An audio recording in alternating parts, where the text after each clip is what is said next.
Hi friend, मैं साल कुमार आप सभी का स्वागत करता हूं आपके चैनल पिज्जा पर। मैं आज आप लोग को प्रश्नावली 12.1 के जितने प्रश्न होते हैं वो आज सॉल्व करवाऊंगा। तो चलिए हम लोग प्रश्न नंबर 1 से सॉल्व करते हैं और उसे अच्छे तरीके से समझते हैं, मतलब क्या है नहीं है। ठोस आकृति का चित्रण मेरा चैप्टर है, चैप्टर का नाम है ठोस आकृति का चित्रण। उसको आज हम लोग अच्छे तरीके से समझेंगे, जिसको कैसे बनाया जाता है या कैसे सॉल्व करते हैं। तो सबसे पहले अगर हम चैप्टर में देखते हैं, इसमें फलकों मतलब फलक, शीर्ष और किनारा का बात किया गया। तो सबसे पहले हम लोग समझेंगे जो फलक क्या होता है, किनारा क्या होता है और शीर्ष क्या होता है। तो चलिए हम एक डायग्राम बनाते हैं, चित्र बनाते हैं और उसके माध्यम से आप लोग को समझाएंगे। तो चलिए हम एक घन बनाते हैं। सबसे पहले क्या करते हैं, तो एक घन बनाते हैं, उसमें फलक, चित्र, फलक और किनारा और शीर्ष के बारे में आपको समझाते हैं।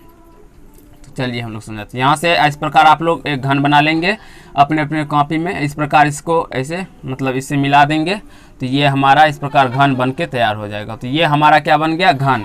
एक घर की तरह लग रहा है लेकिन एक प्रकार से घन हुआ। तो इसमें हम क्या देखेंगे, तो इसमें देखते हैं हमारा किनारा। सबसे पहले अगर हम फलक की बात करें, सबसे पहले फलक, अगर हम फलक की बात करें तो ये जो पूरा पर्सन हो, ये पर्सन मतलब ये इस साइड का पूरा भाग को हम फलक कहते हैं। इस साइड के पूरा भाग को हम लोग क्या कहते हैं, इसको हम क्या कहते हैं, इस पूरा पार्ट को उस साइड से देखने पर फलक हो जाएगा। ये क्या हो जाएगा, फलक। ठीक है, ये क्या हो जाएगा, फलक। मतलब यहाँ पे जो इस साइड के यानी कि या इस साइड का ही बात करें तो इस चारों कॉर्नर से जो हमें पता चलता है, मतलब बीच वाला पार्ट क्या होता है, तो वो फलक होता है। या पीछे वाला बात करें तो पीछे वाला पर्सन का वो ये पार्ट ये फलक हो जाएगा। मान लीजिए अगर हम घर का ही ये दीवार का बात करिए, मान लीजिए ये बोर्ड का ही बात करें तो ये बोर्ड मेरा क्या हो जाएगा, एक प्रकार से ये फलक हो जाएगा।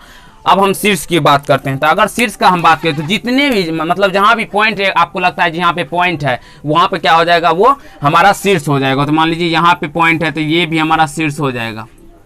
ठीक है, यहाँ पे शीर्ष है तो यहाँ ये भी हमारा क्या हो जाएगा, तो शीर्ष हो जाएगा। यानी कि जहां जहां पॉइंट आपको नजर आता है, मतलब ये शीर्ष हो जाएगा, ये शीर्ष हो जाएगा, ये शीर्ष हो जाएगा, ये शीर्ष होगा, ये शीर्ष हो जाएगा, ये शीर्ष हो जाएगा और यहाँ पे शीर्ष नहीं होगा। ये आपको याद रखना। अगर मान लीजिए घर का बात करें तो घर में कितने आप कोना होते हैं, आप ये समझिए। तो एक 4 ऊपर में होते हैं और 4 नीचे में होते हैं। किसी घर का ही बात कीजिए तो 4 ऊपर में कोना होते हैं और 4 नीचे में होते हैं। तो इसका मतलब ये हुआ जो 8 शीर्ष होंगे। किसी अगर घन में आपसे पूछे कितने शीर्ष होते हैं तो 8। आप घन में इस प्रकार से शीर्ष लिख के डैश दे देंगे, 8 कर देंगे। घन में कितने शीर्ष होते हैं तो 8 शीर्ष होते हैं। अगर फलक का बात करें तो कितने फलक होते हैं, तो एक वो हो गए, मतलब 1 2 3 4 5 6 फलक होते हैं। कितने फलक होते हैं, 6 फलक।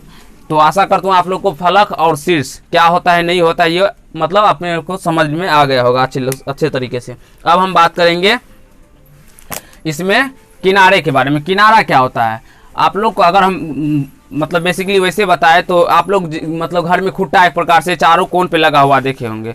तो वही एक प्रकार से खुट्टा ही हमारा क्या होता है, तो हमारा किनारा होता है। तो वही एक प्रकार से हमारा खुट्टा ही क्या होता है, तो वो किनारा होता है। मान लीजिए ये क्या हो गया, हमारा किनारा।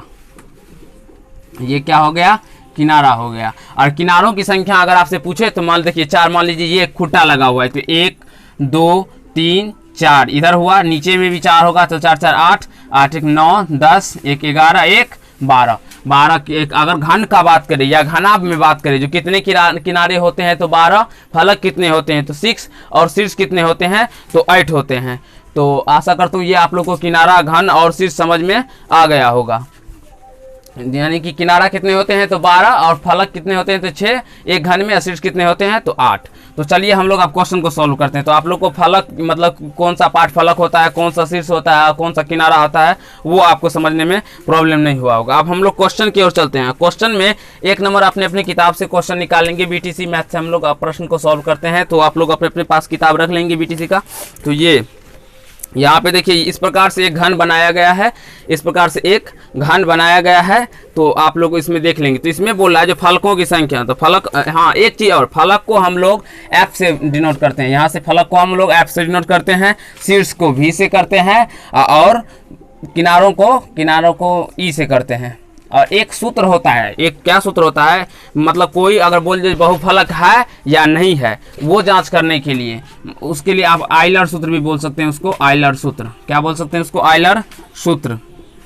आइलर सूत्र, ये सूत्र अपने अपने कॉपी पे सब आदमी लिख लेंगे। आप +V - E बराबर 2। अगर किसी भी मान लीजिए बहुफलक का मान मतलब शीर्ष और किनारा और मतलब शीर्ष किनारा फलक को जो मतलब इस प्रकार रखने पर घटाने पर 2 आ जाता है तो वो हमारा बहुफलक होता है। वो क्या होता है? हमारा बहुफलक होता है। तो चलिए हम लोग क्वेश्चन नंबर 1 को समझते हैं। तो इस प्रकार के आकृति दिया गया है, आप लोग देख सकते हैं, आपने अपनी किताब में भी देख लीजिए। और उसमें बोला है फलकों की संख्या। तो अगर हम फलकों को डायरेक्टली एफ से डिनोट करेंगे तो फलकों की संख्या का बात करें तो फलकों की संख्या देख लीजिए कितना है। तो मान लीजिए ये है तो 1 2 3 4 5 6, इसमें फलकों की संख्या 6 हो जाएगा। फलकों की संख्या क्या हो जाएगा? 6 हो जाएगा। और दूसरा हम बात करें तो अगर हम शीर्ष की बात करें भी, शीर्ष की बात करें तो ये एक घना भी है। तो घना आपका मैंने बताया तो अभी जो मतलब सेम उसी प्रकार से हो जाएगा। तो शीर्ष इसमें कितना है? तो 4 बिंदु ऊपर में है और 4 बिंदु नीचे में है। यहाँ पर देखिए ये रेखा अभी लग रहा है आपको जो यहाँ पे कट रहा है, लेकिन यहाँ पे ये रेखा कट नहीं रहा है।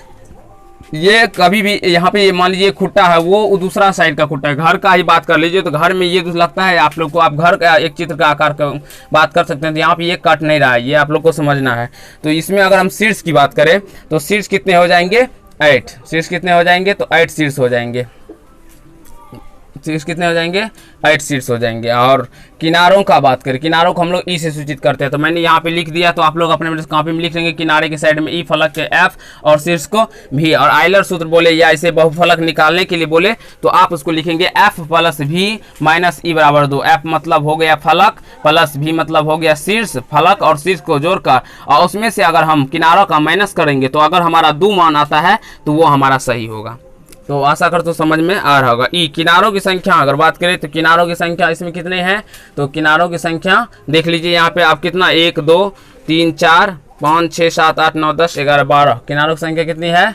तो 12 है। किनारों की संख्या कितनी है? तो 12। यहाँ पे थोड़ा मार्कर में प्रॉब्लम है, दूसरा मार्कर ले लेते हैं। किनारों की संख्या कितनी है? तो 12 है।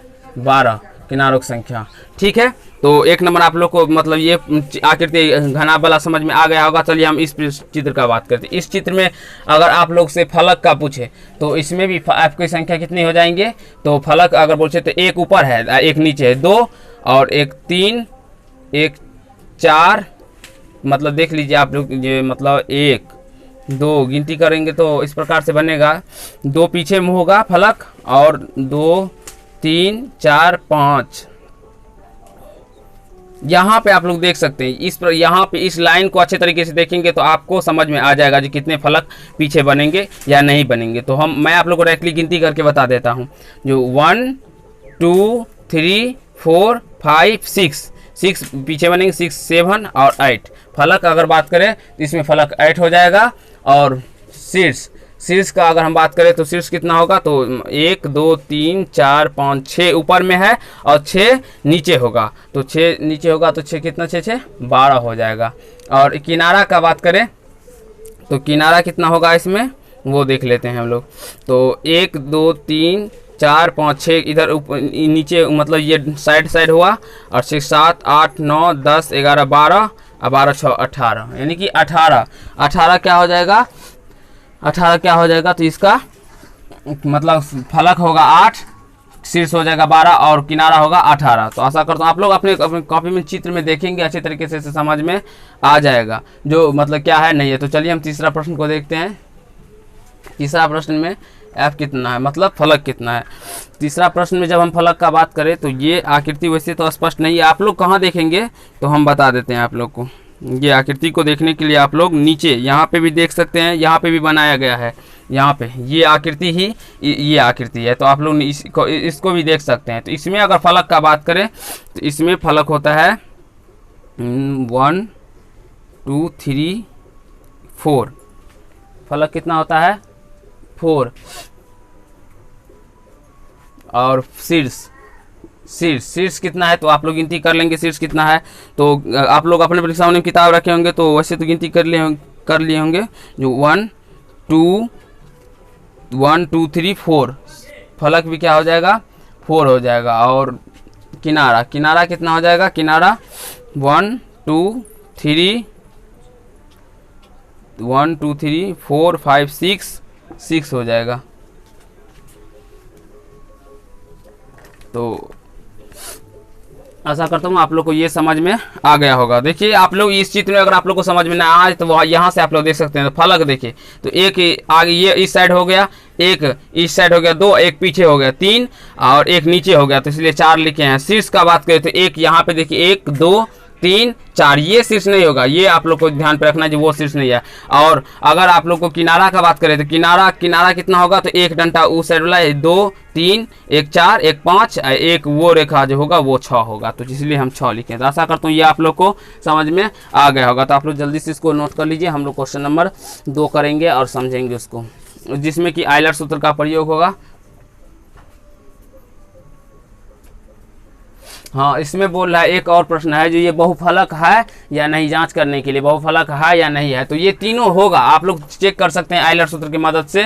जो मतलब देखिए इस दोनों को जोड़िए, 8 6 14, 14 में से जब हम 12 घटाएंगे तो 2 आता है, इसको भी जोड़िए। 12 8 20, 20 में से जब हम 18 घटाएंगे तो 2 आता है, इसको भी जोड़िए। 4 4 8, 8 में से 6 घटाते 2। तो ये बहुत बोल रहा है जो बहुफलक है या नहीं है, तो आप क्या लिखेंगे, हाँ ये भी बहुफलक है, हाँ ये भी बहुफलक है, और इसमें भी हाँ लिख देना है। ठीक है, तो आशा कर तो समझ में आ गया होगा। तो चलिए हम लोग 2 नंबर प्रश्न को समझेंगे। तो आप लोग इसका स्क्रीनशॉट ले लीजिए या नोट कर लिए होंगे, तो हम इसको मिटाते हैं तब तक के लिए। तो ठीक है, चलिए हम आगे प्रश्न नंबर 2 को समझते हैं। प्रश्न नंबर 2 में आयलर सूत्र का ही प्रयोग होगा, जिससे हमारा मान निकल के आएगा। ठीक है, तो प्रश्न नंबर 2 देख सकते हैं आप लोग। प्रश्न नंबर 2 में क्या दिया हुआ है, इस प्रकार से हमारा दिया हुआ है। देखिए इस प्रकार से एक बॉक्स बनाया हुआ है,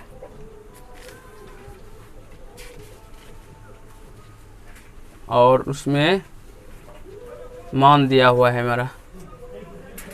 ठीक है, इस प्रकार से हमारा बॉक्स बनाया हुआ है, और उसमें एक मान क्या दिया हुआ है, तो वो हम मान लिखते हैं। आप लोग देख लीजिए, यहाँ पे फलक दिया हुआ है, फलक, यहाँ पे शीर्ष, यहाँ पे किनारा। ठीक है, इसमें से क्या किया गया है, तो ये 5 कर दिया गया है, और ये नहीं दिया है, ये 9 दिया हुआ है, ये 18, ये 10, और फिर ये नहीं दिया हुआ है, यहाँ पे 7, और ये 14 कर दिया है। मतलब ये नहीं दिया हुआ है, ये नहीं और ये नहीं। तो चलिए हम लोग इसको निकालते हैं।